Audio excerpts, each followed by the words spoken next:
Hello बच्चों, क्या हाल चाल। आज हम लोग क्लास 10th के लेक्चर नंबर 3 के साथ आए हैं। पिछली क्लास हम लोग पढ़े थे प्रकाश के परावर्तन और परावर्तन के प्रकार। परावर्तन दो प्रकार के होते हैं, रेगुलर परावर्तन और इरेगुलर परावर्तन। और परावर्तन से रिलेटेड हम लोग बहुत सारे टर्म्स को कवर किए थे। और परावर्तन पढ़ने के बाद सबसे लास्ट टॉपिक पिछले दिन हम लोग पढ़े थे कि समतल दर्पण पर जब कोई किरण लंबवत आती है तो कैसे परावर्तित होती है। इन सारी बातों का चर्चा हम लोग ने कर रखा था पिछली क्लास में। और आज हम लोग नए टॉपिक के साथ चल रहे हैं, प्रतिबिंब। नया टॉपिक हम लोग क्या पढ़ने वाले हैं? प्रतिबिंब। ठीक है बच्चों, देखते हैं हम लोग प्रतिबिंब। किसी बिंदु स्रोत से आ रही प्रकाश पर सबसे पहले हम लोग इसके डेफिनेशन को देख लेते हैं और उसके बाद इसको अच्छी तरीके से समझेंगे, बहुत अच्छी तरीके से कंप्लीट करेंगे। अभी तो ये सब आसान चीज़ें हैं। परिभाषा क्या होता है? किसी बिंदु स्रोत से आ रही प्रकाश की किरणें दर्पण से परावर्तन या अपवर्तन के बाद, किस घटना के बाद? दर्पण से परावर्तन या अपवर्तन के बाद। इस पॉइंट को मार्क करना बहुत ही जरूरी है। ठीक है, किसी बिंदु स्रोत से आ रही प्रकाश की किरणें दर्पण से परावर्तन या अपवर्तन के बाद जिस बिंदु पे मिलती है या मिलती हुई प्रतीत होती है उसे उस बिंदु स्रोत का प्रतिबिंब कहते हैं। ठीक है, तो परावर्तन के बाद किरणें जिस बिंदु पे मिलेगी या मिलती हुई प्रतीत होगी उसी बिंदु को हम लोग क्या बोलेंगे? प्रतिबिंब। ठीक है बच्चों, तो यहाँ पे परावर्तन तो ये समझ में आ रही है और ये अपवर्तन एक नया वर्ड सा लग रहा है, जो कि हम लोग नेक्स्ट चैप्टर में क्या करेंगे, इसको पढ़ेंगे कि अपवर्तन क्या होती है। तो अभी केवल ये वर्ड जान ले कि प्रतिबिंब का निर्माण जब भी होगा तो किस घटना के बाद होगा? परावर्तन या अपवर्तन के बाद होगा। तो कैसे होगा? परावर्तन या अपवर्तन के बाद जिस बिंदु पे वो मिलेगी या मिलती हुई प्रतीत होगी, इस दोनों वर्ड को हम आगे जाकर के क्या करेंगे, बहुत अच्छी तरीके से समझेंगे कि मिलना क्या होता है और मिलती हुई प्रतीत होना क्या होता है। इन सारी बिंदुओं को हम लोग आगे देखेंगे। ठीक है बच्चों, तो ये हो गया प्रतिबिंब का परिभाषा। उसके बाद हम लोग देखते हैं प्रतिबिंब के प्रकार। क्या देखते हैं? प्रतिबिंब के प्रकार। प्रतिबिंब कितने प्रकार के होते हैं? मुख्यतः दो प्रकार के होते हैं। एक होता है वास्तविक प्रतिबिंब, रियल इमेज, और दूसरा होता है काल्पनिक प्रतिबिंब, वर्चुअल इमेज। ठीक है बच्चों, काल्पनिक प्रतिबिंब का ही दूसरा नाम है आभासी प्रतिबिंब। इसी को या हम क्या बोलते हैं? बोलिए, आभासी प्रतिबिंब। ठीक है बच्चों, काल्पनिक प्रतिबिंब का ही दूसरा नाम क्या है? आभासी प्रतिबिंब। तो ये हो गया प्रतिबिंब के प्रकार। अब हम लोग वास्तविक प्रतिबिंब के परिभाषा को देखते हैं। यदि आप लोग परिभाषा की चर्चा करें तो आपको परिभाषा रट्टा मारने की जरूरत नहीं है। यदि आप इस पॉइंट्स को, इन सारे पॉइंट्स को यदि आप ध्यान से याद कर लिए हैं तो वास्तविक प्रतिबिंब और काल्पनिक प्रतिबिंब का परिभाषा भी आपको बहुत आसानी से याद होने वाला है। देख लेते हैं, हम तो दोबारा नहीं लिख रहे सेम परिभाषा को। आप लोग नोट्स बनाते समय इसके परिभाषा को अलग लिख लीजिएगा, काल्पनिक परिभाषा को अलग लिख लीजिएगा। देखिए, हम इसी से ना ये परिभाषा बना लेते हैं, ध्यान से देखिएगा आप लोग। ठीक है, वास्तविक प्रतिबिंब के परिभाषा को देखिए। यहाँ पे क्या हो जाएगा परिभाषा, देखिएगा। किसी बिंदु स्रोत से आ रही प्रकाश की किरणें, यहाँ तक सेम रहेगी। दर्पण से परावर्तन या अपवर्तन के बाद यहाँ भी सेम रहेगी। जिस बिंदु पे मिलती है, क्या हो गई? जिस बिंदु पे मिलती है या मिलती हुई प्रतीत होती है, तो इस लाइन को ना हम यहाँ से क्या करते हैं? मिटा लेते हैं। जिस बिंदु पे मिलती है उसे उस बिंदु स्रोत का वास्तविक प्रतिबिंब कहते हैं। क्या कहते हैं? उसे उस बिंदु स्रोत का वास्तविक प्रतिबिंब कहते हैं। तो बच्चों, आपने वास्तविक प्रतिबिंब का परिभाषा देख लिया। ये हो गया आपकी वास्तविक प्रतिबिंब की परिभाषा। तो एक बार फिर से पढ़ें, मेरे साथ साथ पढ़ेंगे। किसी बिंदु स्रोत से आ रही प्रकाश की किरणें दर्पण से परावर्तन या अपवर्तन के बाद जिस बिंदु पे मिलती है उसे उस बिंदु स्रोत का क्या कहते हैं? हम वास्तविक प्रतिबिंब कहते हैं। ठीक है बच्चों, सेम उसी तरह अब हम लोग काल्पनिक प्रतिबिंब के परिभाषा को देखते हैं। इसको आप लोग लिख लीजिएगा स्क्रीनशॉट लेकर के। दूसरा है काल्पनिक प्रतिबिंब। दूसरा क्या है? काल्पनिक प्रतिबिंब। मेरे पास तो बोर्ड और मार्कर वाला सिस्टम है तो हम मिटा के कर ले रहे हैं, लेकिन आप लोग सब डेफिनेशन को अलग अलग फिर से लिख लीजिएगा, ठीक है।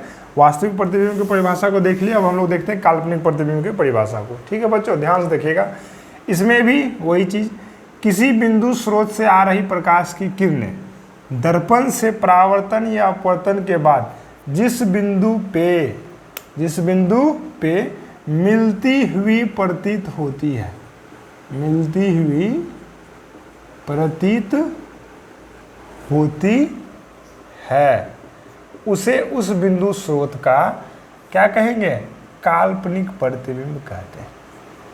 उसे उस बिंदु स्रोत का काल्पनिक प्रतिबिंब कहते हैं, ठीक है बच्चों।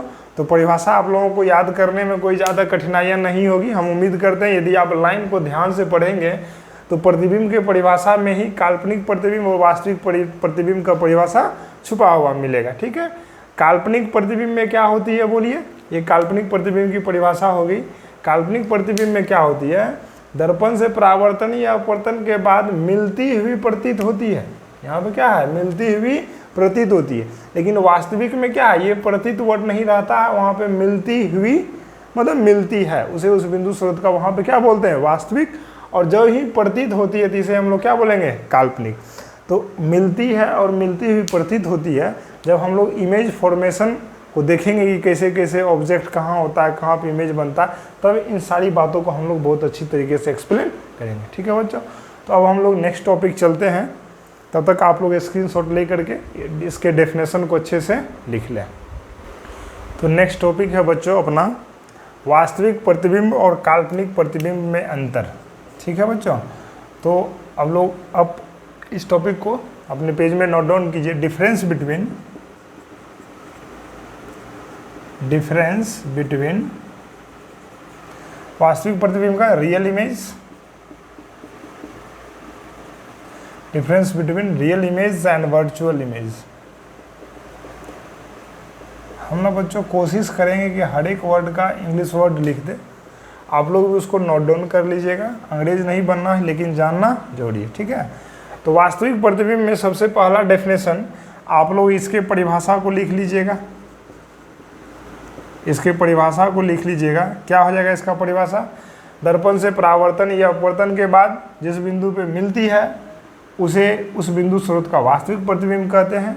और इसका भी परिभाषा दे दीजिएगा। पहला में डेफिनेशन में क्या हो जाएगा, हम पुनः नहीं लिख रहे हैं, लिखने से टाइम ज़्यादा लगेगा, वीडियो का लेंथ ज़्यादा बड़ा हो जाएगा। तो आप लोग यहाँ पे दोबारा लिख सकते हैं, इसके परिभाषा को ही लिख दीजिएगा कि दर्पण से मतलब किसी बिंदु स्रोत से आ रही प्रकाश की किरणें दर्पण से परावर्तन या अपवर्तन के बाद जिस बिंदु पे मिलती हुई प्रतीत होती है उसे उस बिंदु स्रोत का काल्पनिक प्रतिबिंब कहते हैं, ठीक है।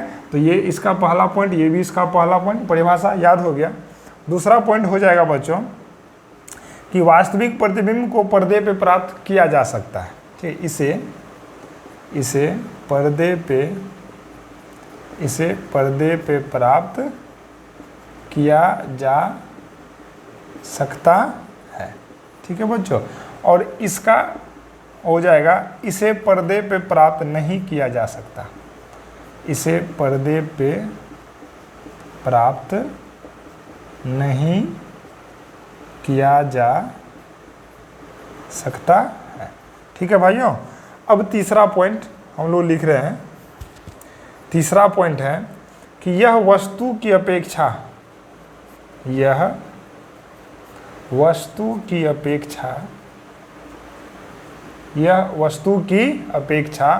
उल्टा होता है। यह वस्तु की अपेक्षा क्या होता है भाई, उल्टा होता है, ठीक है। और इसका हम लोग तीसरा पॉइंट लिख रहे हैं, यह वस्तु की अपेक्षा सीधा होता है। यह वस्तु की अपेक्षा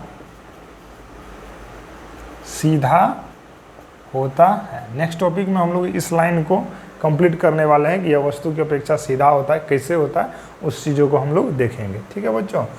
ये हो गया। और एक डिफरेंस और है, इसे जो हम लोग दर्शाते हैं ना वो सीधी लाइन से दिखाते हैं, ठीक है ना। इसे डार्क लाइन से निरूपित करते हैं, से निरूपित करते हैं। डार्क लाइन कहने का मतलब इस प्रकार से, यदि मेरा लाइन है तो वो कहीं भी टूटा हुआ लाइन नहीं है, वो सीधा का सीधा लाइन है। और इसमें हम लोग देखते हैं इसे डॉटेड लाइन, इसे डॉटेड लाइन से निरूपित करते हैं, से निरूपित करते हैं। डॉटेड लाइन का हिंदी होता है टूटी हुई रेखा। डॉटेड लाइन का क्या मतलब होता है? टूटी हुई रेखा। जैसे यहाँ पे हम लोग एक सीधी रेखा दिए हैं, डार्क लाइन दिए हैं, यहाँ पे हम डॉट डॉट लाइन देते हैं इस तरीके से। लाइन तो है लेकिन वह कैसी है? डॉट डॉट है, टूटी हुई लाइन है। तो यही इस दोनों लाइन का अंतर होगा। ठीक है बच्चों, तो यही हुआ अपना वास्तविक प्रतिबिंब और काल्पनिक प्रतिबिंब में अंतर। कितने अंतर देखे हम लोग? 4 अंतर। ये ना डेफिनेशन 2 मार्क में पूछे जाते हैं। ठीक है, जब आप लोग बिहार बोर्ड का एग्जाम दीजिएगा तो उसमें ना ये चीज़ पूछा जाता है कि वास्तविक प्रतिबिंब और काल्पनिक प्रतिबिंब में अंतर को लिखे। तो इन सारी चीज़ों को लिख देना बहुत अच्छी तरीके से, आसानी से आप लोग समझ गए होंगे कि पहला अंतर दोनों के परिभाषा को लिख देना है। दूसरा, इसे पर्दे पे प्राप्त किया जाता है, इसे पर्दे पे प्राप्त नहीं किया जाता है। यह वस्तु की अपेक्षा क्या होता है? उल्टा होता है। यह वस्तु की अपेक्षा सीधा होता है। इसे डार्क लाइन से निरूपित करते हैं और इसे डॉटेड लाइन से निरूपित करते हैं। तो डार्क लाइन का मतलब बीच में ये टूटा हुआ नहीं होना होता है, और डॉटेड लाइन का मतलब होता है कि ये बीच में क्या है? टूटा हुआ टुकड़ा टुकड़ा लाइन है। ठीक है बच्चों, तो नेक्स्ट टॉपिक आप लोग इसको पॉज करके स्क्रीनशॉट ले लीजिए। नेक्स्ट टॉपिक तब तक हम लोग इरेज करके इसको लिख रहे हैं। ठीक है बच्चों, तो नेक्स्ट टॉपिक अब हम लोग देखने के लिए जा रहे हैं और उसका नाम है समतल दर्पण में प्रतिबिंब का बनना। क्या है बच्चों? समतल दर्पण में प्रतिबिंब का बनना। तो समतल दर्पण क्या होता है? उम्मीद करते हैं कि आप सभी लोग समतल दर्पण देखे होंगे और जानते भी होंगे। और जो डेली सवेरे सवेरे उठ के क्लास आने से पहले जिस मिरर के सामने में बाल को अपने लोग सही करते हैं या कुछ भी करते हैं, जिस मिरर के सामने में, वही मिरर कौन सा मिरर है? घर में जो इस्तेमाल होता है वो समतल मिरर है। ठीक है, तो हम लोग आज वही पढ़ने वाले हैं कि उस समतल दर्पण में जब हम मिरर के सामने खड़े होते हैं तो वो प्रतिबिंब कैसे बनता है, और जो वह प्रतिबिंब बनता है तो वो वास्तविक होता है कि काल्पनिक होता है। तो काल्पनिक होता है तो क्यों होता है, उन सभी चीज़ों को भी हम लोग देखने वाले। ठीक है बच्चों, तो नेक्स्ट टॉपिक अपना समतल दर्पण में प्रतिबिंब का बनना। हेडिंग लगाइएगा आप लोग, समतल दर्पण में प्रतिबिंब का बनना। बहुत अच्छी तरीके से हम लोग देखेंगे, जो भी बातें पीछे बोले हैं जस्ट उसी का भी इस्तेमाल करने वाले हैं। ठीक है, समतल दर्पण में प्रतिबिंब का बनाना। इमेज फॉर्मेशन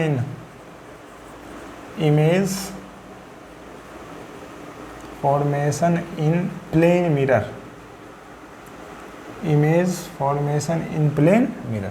ठीक है भाई, तो अभी हम लोग देखे हैं, डेफिनेशन पढ़े थे कि प्रतिबिंब क्या होता है। दर्पण से परावर्तन या अपवर्तन के बाद जिस बिंदु पे किरणें मिलती है या मिलती हुई प्रतीत होती है।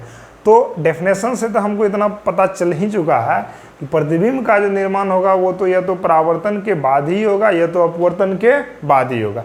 तो अभी तक तो हम लोग केवल एक ही चीज़ पढ़े हैं, परावर्तन। अपवर्तन तो पढ़े नहीं है। तो अभी जो मेरा इमेज का फॉर्मेशन होगा वो किसकी मदद से होगा? परावर्तन की मदद से, और परावर्तन के बाद ही होगा। और किरणें मिलती है, इस वर्ड से ये पता चल रहा है कि किरण ना एक से अधिक होगी। कितनी होगी? एक से अधिक होगी। तो आप इस पॉइंट को माइंड में सेट कर लीजिएगा कि अभी से हम लोग जब भी इमेज का फॉर्मेशन करेंगे पूरे फिजिक्स में, कम से कम कितने किरणों का मिलना जरूरी है? 2 किरणों का। कम से कम कितना किरण मिलेगा? 2। 2 से ज़्यादा भी किरणें मिल सकती है, इमेज का फॉर्मेशन होगा, लेकिन कम से कम कितने किरणों का मिलना जरूरी है? 2 किरणों का मिलना जरूरी है। तो अभी हम ये जो बातें बोले हैं, इन सारी बातों को आप लोग माइंड में सेट कर लीजिएगा कि प्रतिबिंब का निर्माण परावर्तन या अपवर्तन के बाद ही होगी। ठीक है, और प्रतिबिंब का निर्माण करने के लिए कम से कम कितने किरणों का मिलना जरूरी है परावर्तन या अपवर्तन के बाद? तो 2 किरणों का मिलना जरूरी है। ठीक है बच्चों, तो अभी अब हम लोग इसी पॉइंट्स की मदद से प्रतिबिंब का निर्माण करने जा रहे हैं। हम मान लिए कि ये एक प्लेन मिरर है। हम मान लिए किधर बना लें? हाँ, इधर बना, नहीं इधर बना लेते हैं। ठीक है, उधर इसके प्रॉपर्टीज़ की हम लोग चर्चा कर लेंगे। मान लिए ये एक प्लेन मिरर है, ठीक है, समतल दर्पण। ये मान लिए कैसा दर्पण है, समतल दर्पण है। लिख लेते हैं भाई, ये क्या है, समतल दर्पण है, प्लेन मिरर है, ठीक है। हमको इमेज फॉर्मेशन मान लिए, अभी इस हेडिंग को हम लोग मिटा देते हैं, ठीक है, जगह थोड़ा ज़्यादा हो जाएगा। मान लिए यहाँ पे कोई ऑब्जेक्ट रखी हुई है, this is your object. Object का मतलब वस्तु, ये क्या है, वस्तु है, ठीक है ना। यहाँ पे एक वस्तु रखी हुई है और इस वस्तु से मान लिए प्रकाश निकल रही है, ठीक। तो वस्तु से जो प्रकाश निकल रही है, मान लीजिए यदि यहाँ पे बल्ब रखा हुआ है या बल्ब जल रहा है, तो प्रकाश तो बहुत दिशा में निकल रही होगी, इधर निकल रही होगी, इधर निकल रही होगी, इधर निकल रही होगी। तो हम लोग क्या करते हैं ना, दो प्रकाश को ले लेते हैं, ठीक है, कि जिसकी मदद से हम लोग प्रतिबिंब का निर्माण करेंगे। हम मान लें कि वस्तु से एक प्रकाश है जो कि दर्पण पे लंबवत पड़ रही है, जो दर्पण पे कैसे पड़ रही है, लंबवत पड़ रही है, ठीक है। मतलब ये ना इस प्रकार से आ रही है। अब कल वाला आप कंडीशन याद कीजिए, जब समतल दर्पण पे कोई भी प्रकाश लंबवत पड़ती है तो हम कल बताए थे कि वो उसी रास्ते से पुनः क्या हो जाती है, वापस लौट जाती है, ठीक है बच्चों। तो मतलब ये हो गई आपतित किरण और ये हो गई परावर्तित। मतलब वो किरणें इधर से आई और इधर ही क्या हो गई, वापस हो गई। तो हम एक किरण ले लिए, लेकिन हमको इमेज बनाने के लिए दो किरणों का मिलाना जरूरी है। किस घटना के बाद, परावर्तन या अपवर्तन के बाद। लेकिन हम पढ़े हैं अभी केवल परावर्तन, तो हम मिलाएंगे केवल परावर्तन के बाद। तो एक किरण लिए, परावर्तन के बाद वो इधर से चली गई। अब हम लोग क्या करते हैं, एक दूसरी किरण ले लेते हैं इस प्रकार से, ठीक है, ये ना दूसरी किरण है। इस प्रकार से हम लोग दर्पण पे क्या कर लिया, आपतित कर लिए। यदि आप यहाँ पर अभिलंब खींच लेते हैं, इमेजनरी ही होता है इसलिए डॉटेड लाइन से दिखाते हैं। यदि ये अभिलंब हो गया तो कल के परावर्तन के नियम से ये हो जाएगा कोण आई, और परावर्तन का नियम बोलता है कि जितने के कोण से आएगी उतने के ही कोण से क्या हो जाएगी, वापस चली जाएगी। मतलब ये हो गई आपतित किरण और ये हो गई परावर्तित किरण, और ये कौन सा हो गया, आर, ठीक है। तो अभी तो आप लोग बोले ये चीज़, हम ये चीज़ बोले कि परावर्तन के बाद दो किरणों का मिलना है। तो भाई परावर्तन के बाद हम देख रहे हैं कि एक किरण इधर चली गई और दूसरी किरण इधर चली गई, दोनों तो मिल ही नहीं रही है। तो नहीं मिल रही है तो प्रतिबिंब का निर्माण कैसे होगा। तो प्रतिबिंब का निर्माण होने के लिए फिजिक्स में, तो रे डायग्राम को दिखाने के लिए फिजिक्स में एक विधि है, उसको हम लोग अपनी भाषा में बोलते हैं जबरदस्ती विधि, ठीक है ना। क्या करेंगे, यदि नहीं दोनों किरणें मिल रही है तो इसको मिलाने के लिए ज़बरदस्ती हम इसको किधर की ओर खींच लेंगे, पीछे की ओर खींच लेंगे। मतलब पीछे वो है नहीं लेकिन हम खींच रहे हैं, मतलब आभासी रूप से इसको पीछे की ओर ला रहे हैं। इसीलिए कैसे लाइन दी है हम लोग, डॉटेड लाइन। और इस वाले परावर्तित, ये वाला भी परावर्तित किरण था जिसको पीछे कर लिए, और ये वाला भी परावर्तित किरण है, इसको हम लोग ज़बरदस्ती किधर की ओर लेके आ गए, पीछे की ओर लेके आ गए। तो हम देखें ये दोनों यहाँ पे आकर क्या हो गई, मिल गई। मतलब ये परावर्तित किरण और ये परावर्तित किरण को जब हम लोग पीछे लाएँ तो वो यहाँ पे मिल गई। हम बोल सकते हैं कि यहीं पे किसका निर्माण हो गया, प्रतिबिंब का निर्माण हो गया, इमेज आई। यही क्या हो गया अपना प्रतिबिंब, यही क्या हो गया अपना प्रतिबिंब, ठीक है बच्चों। तो प्रतिबिंब कैसा हुआ, देखिए डॉटेड लाइन से हुआ है, मतलब वो मिल नहीं रही थी। डॉटेड लाइन्स हम दिखाएं, मतलब ये मिलती हुई क्या हो रही है, प्रतीत हो रही है, ठीक है बच्चों।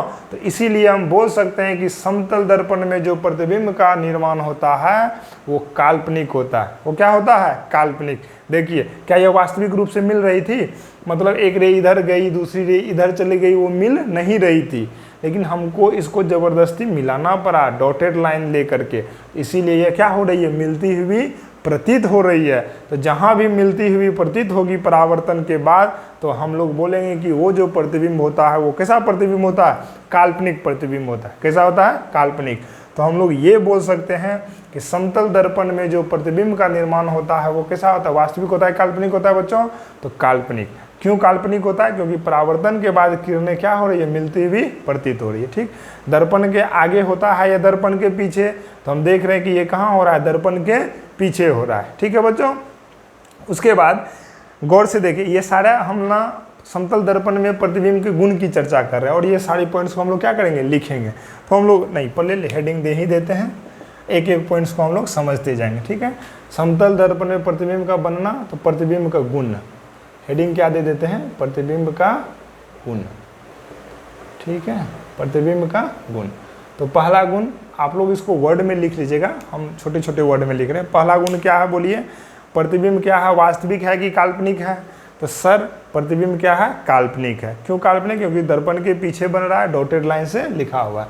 तो हम बोल सकते हैं कि प्रतिबिंब क्या है, प्रतिबिंब काल्पनिक बनता है, काल्पनिक बनता है, समझ रहे हैं। दूसरा क्या है बोलिए, प्रतिबिंब कहाँ बन रहा है, दर्पण के आगे या दर्पण के पीछे। तो प्रतिबिंब दर्पण के पीछे बनता है, दर्पण के पीछे बनता है, ठीक है। तीसरा क्या हो जाएगा बोलिए, तीसरा देखिएगा, देखिए ये दूरी और ये दूरी ना वो हाथ से बनाए हैं तो सेम नहीं लग रहा है, लेकिन थोड़ा थोड़ा सेम लग रहा होगा कि मतलब प्रतिबिंब दर्पण से वस्तु की दूरी और दर्पण से प्रतिबिंब की दूरी दोनों क्या होता है, सेम होता है, ठीक है। मतलब हम इसमें लिख सकते हैं कि दर्पण से वस्तु दूरी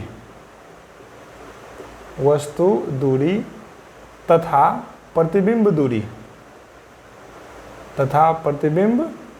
दूरी दोनों समान होता है, दोनों क्या होता है, समान होता है। तो इस पॉइंट को हम लोग समझते हैं, ठीक है, बहुत अच्छी तरीके से समझेंगे। सभी के घर में मिरर होगा, समतल दर्पण होगा, तो आप क्या कीजिएगा ना, दर्पण के सामने जाकर के खड़े हो जाइएगा, ठीक है।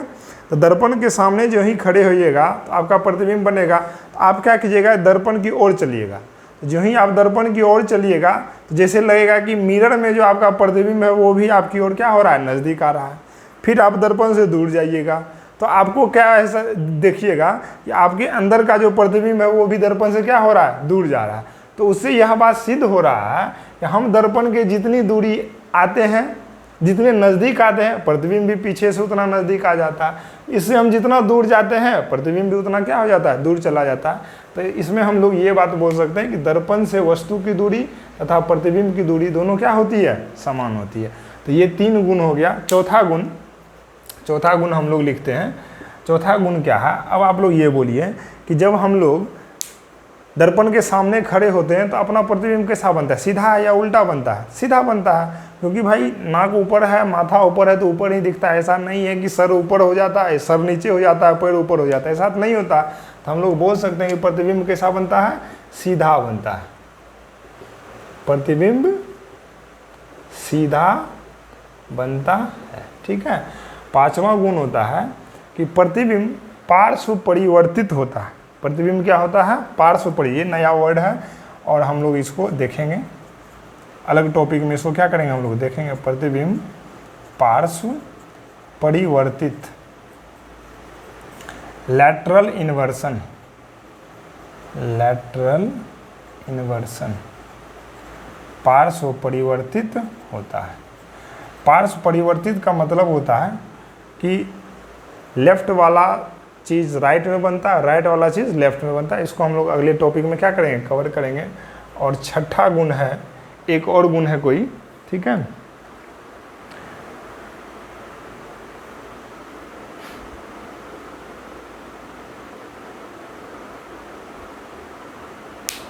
ठीक है, हो गया 5 ही गुण है, ठीक है, छठा गुण कोई भी नहीं।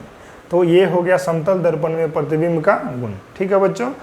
तो आप लोग इसको पॉज करके इसको क्या कीजिए, कॉपी कर लीजिए। उसके बाद हम लोग नेक्स्ट टॉपिक देखते हैं, पार्श्व परिवर्तित। तो बच्चों हम लोग नेक्स्ट टॉपिक देखने वाले हैं पार्श्व परिवर्तन, ठीक है, लैटरल इन्वर्सन। ये क्या होता है, पहले इसको हम लोग लिख लेते हैं, उसके बाद समझ लेंगे, बहुत आसान है, ठीक है ना। और डेली लाइफ के एग्जाम्पल से भी इसको हम लोग जोड़ लेंगे तो समझने में और आसानी हो जाएगी। पार्श्व परिवर्तन, जब किसी वस्तु का, जब समतल दर्पण में वस्तु का दाहिना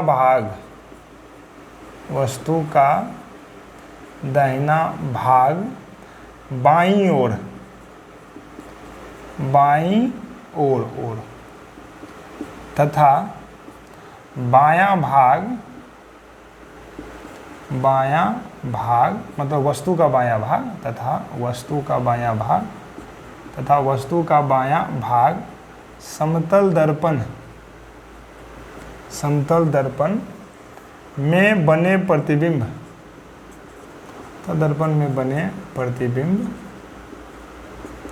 के दाहिनी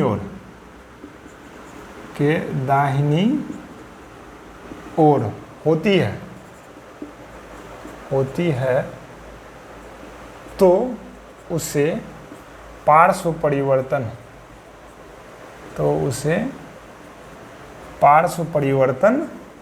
कहते हैं। तो इसको ना हम लोग अपने डेली लाइफ के एग्जांपल से देखते हैं, तब इसके एग्जांपल को देखेंगे। क्या होता है कि कभी कभी जब हम लोग ऐनक के सामने खड़े होकर के बाल को जब सही कर रहे होते हैं तो हमको ऐनक में महसूस होता है कि मेरा यहाँ वाला बाल क्या है, ख़राब है, मतलब कंघी लगाने के बाद भी ये वाला बाल ठीक नहीं हो रहा। तो हम लोग हाथ लेकर के उसको ऐसे ऐसे छू रहे होते हैं कि भाई तुम ठीक हो जाओ। जब इसको ऐसे ऐसे छू रहे होते हैं तो हम देखते हैं कि हम तो छू रहे हैं, लेकिन ऐनक में देखते ही उस बाल पे कोई असर ही नहीं हो रहा। तो ऐसा इसीलिए होता है क्योंकि बाल का लेफ्ट वाला भाग ना राइट में दिखता है और राइट वाला भाग ना किधर दिखता है, लेफ्ट में दिखता है। इसीलिए जब हम लोग बाल को छूते हैं तो लेफ्ट वाले को यदि छू रहे होते हैं तो वो गड़बड़ी राइट साइड होती है, ठीक है ना। इसीलिए छू रहे हैं, लेकिन बाल पे कोई प्रभाव क्या पड़ता है, नहीं पड़ता है। तो वो किसके कारण नहीं पड़ता है, पार्श्व परिवर्तन के कारण। क्यों? क्योंकि दाहिना का प्रतिबिंब बायां में बनता है और बायां का प्रतिबिंब कहाँ बनता है, दाहिना में बनता है। इसी को हम लोग बोलते हैं पार्श्व परिवर्तन, ठीक है। तो इसको हम लोग जैसे करके देख लेते हैं, जैसे देखते हैं। मान लीजिए R एक अल्फ़ाबेटिक लेटर है, हम ना इसको मिरर में देख रहे हैं, प्लेन मिरर में क्या कर रहे हैं, देख रहे हैं। तो राइट वाला भाग लेफ्ट में और लेफ्ट वाला भाग राइट में। तो मान लीजिए ये लाइन है, तो लाइन का तो लेफ्ट राइट कुछ नहीं होगा, वो तो ऐसे ही होगा। लेकिन ये जो इस प्रकार P और ये लाइन इधर है, तो ये तो उलट के किधर आ जाएगा, राइट में है तो लेफ्ट में आ जाएगा। तो इसका ये ऐसे बन जाएगा, ठीक है। इसी को हम लोग क्या बोलते हैं, पार्श्व परिवर्तित। जैसे मान लीजिए L है इस तरीके से, ये लाइन है, ये तो ऐसे ही रहेगा। लेकिन ये जो इस प्रकार ये डंडा बढ़ा हुआ, ये इधर बढ़ा हुआ है, तो इसका उल्टा हो जाएगा, इधर। तो यही क्या हो गया, पार्श्व परिवर्तित, ठीक है। जैसे M है, M का बनाते हैं, M का। तो M का जब बनाएंगे तो M को जब आप उल्टा पुल्टा कीजिएगा तो ये लाइन इधर का इधर आ जाएगा, ये लाइन इधर का इधर आ जाएगा, ये इधर M का क्या हो जाएगा, M ही हो जाएगा, ठीक है बच्चों। जैसे में N का लीजिए, ये दोनों लाइन तो सेम ही हो जाएगा, लेकिन जो इस कॉर्नर से इस कॉर्नर है वो मिरर में इधर से इधर हो जाएगी, ठीक है। तो यही क्या हो गई, पार्श्व परिवर्तन, ठीक है। तो ऑब्जेक्टिव में शायद पूछ भी देता है कि इसका पार्श्व परिवर्तित क्या होगा, ठीक है। तो उम्मीद है कि हम लोग आज के सेशन को बहुत अच्छी तरीके से कवर किए और आपको बहुत अच्छी तरीके से समझ आया होगा। तब तक के लिए नमस्कार। अच्छे से पढ़ें, अच्छे से नोट्स बनाएं और रिवीजन डेली बेसिस पे करें। जो कल पढ़ाए हैं उसको भी देखें और आज जो पढ़ाए हैं उसको भी क्या करें, देखें। जब रिवीजन करके आएगा तो पढ़ने में और मज़ा आएगा, ठीक है बच्चों। तब तक के लिए नमस्कार। आप लोग बहुत अच्छी तरीके से तैयारी करें और बहुत अच्छे अंक लाएं। मम्मी पापा का नाम बहुत ही ऊंचा करें। धन्यवाद।